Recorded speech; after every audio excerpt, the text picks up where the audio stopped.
Hari tu kita nak masuk huruf A dengan Ra. A dengan Ra. Bentuknya dua-dua tu sama. Bentuknya sama dua-dua. Ada palak, perutnya buncit. Ada palak, perutnya buncit. Cuma A tu nya ada titik. Ra tu nya ada titik sikit atas palaknya. A, Ra. Lepasnya A tu ada yang salah sebut. Dia sebut A. A. Bukan A tapi A. A. Yang A tu A. A. A tu ada palak juga tapi badannya kurus. Beza dengan A tu ada palak tapi badannya buncit, perutnya buncit tu. A tu A. Tu A. A. Lain. Tapi cuba setakat yang mampu.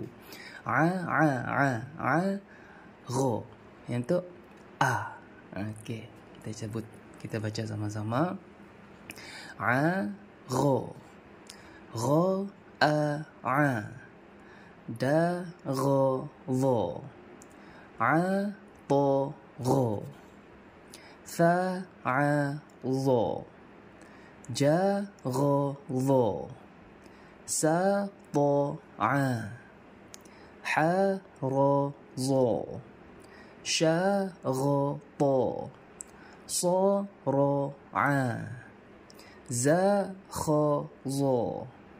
Da, A, Dha. Ta, Gha, Da. Sha, Ra, Za. Ta, A, Za. Ba, Gha, Sa.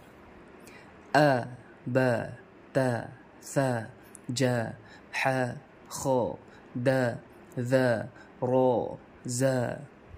Sa, Sha, Sa, Da, Ta, Dha, A, Gha.